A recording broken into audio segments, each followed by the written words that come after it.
I'm Sonia and I help people take their power back. If you're interested in what I'm up to, check out the description below and be sure to like, share, comment, and subscribe. In this video, I want to talk about accepting things that you don't want and accepting that there are things to worry about. Now, I need to put the disclaimer on this one. If you are struggling with really bad worry and really bad anxiety, I'm going to urge you to seek a professional who can help you with that. I am not a mental health professional. I have absolutely nothing I can do to help you with your anxiety and your worry other than tell you to change your perspective. If that does not work for you and you need more help than that, please find the person that can help you. The other disclaimer to this video.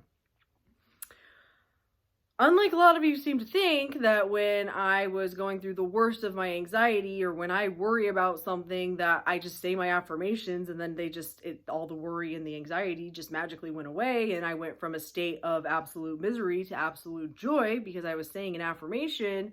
That never was my experience.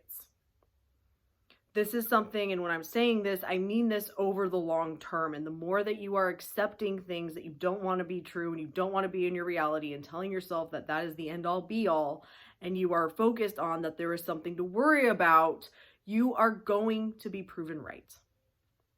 You're always right. Whatever you tell yourself is true is true. If you're like, oh my God, I never thought of that. What if that happens? Now I'm so worried.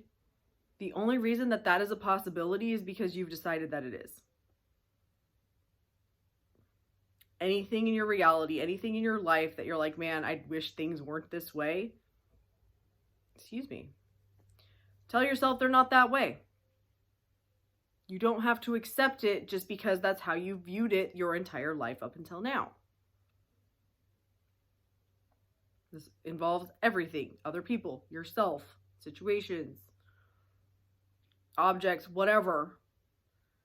I can never have a nice car, blah, blah, blah, blah, blah. You're accepting that that is a fact in your life, that that will always be your experience and you can never have something different. And you have to be proven right. And then let's say that same car situation is like my cars, they just always break down all the time and I never could have a nice car that would just run, and then you're always worried about the car breaking down. You're choosing this whole experience for yourself. Whatever you tell yourself is true is true. If you are gung-ho on there's something to worry about and gung-ho on, oh, all this shitty things that I don't want to fucking experience, you're going to fucking experience, guess what you're going to experience? More of the shit that you're accepting is true. Until you're ready to drop it, until you're ready to realize that there's nothing to worry about and that whatever you tell yourself is true, and you're open to testing this and seeing it for yourself and going all in with it, you're going to continue to accept shit you don't want and then be shocked when that is your experience. And this isn't to shade anybody or be like, this was me too. I did this shit too. I still find myself doing this shit. I'm far from fucking perfect and I have my fucking moments too. But more and more and more I catch myself and I don't allow myself to go down those fucking rabbit holes anymore.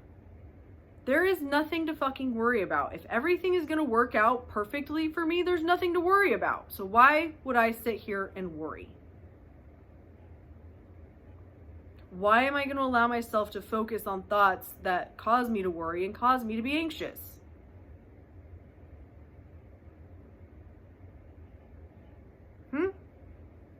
For me, a lot of that comes from the fear of it not working.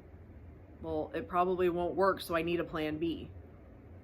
Not so much anymore, but very much so in the beginning. I need a plan B. But that was who I was. I was the person who needed to see 100 steps ahead of myself, or I couldn't do anything. Now I'm the person who's like, I don't have a fucking plan for what I'm doing an hour from now, but it's going to work itself out and it'll be perfect. And I enjoy living my life that way.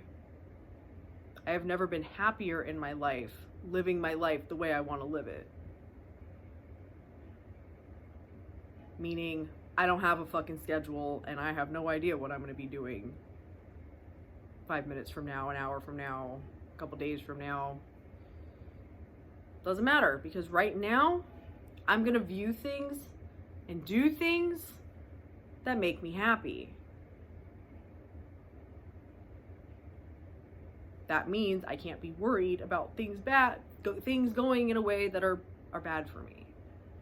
I always think of Bashar, and the more I have leaned into this, it's like, yeah, I agree with this completely, but he talks about how you should follow your highest passion to the greatest of your ability until it's no longer what you're passionate about, and then finding something else to be passionate about and doing that to the best of your ability. As long as you're not hurting other people and you don't get pleasure, if you get pleasure from hurting other people, please get help. As long as you're not hurting other people, you are not hurting anyone, and it is not wrong to be happy. The only reason you think that that is the case is because that is something that you have accepted as true and are living from the experience of I could never be happy and choosing that there are things to worry about. Thank you so much for watching. Love and light.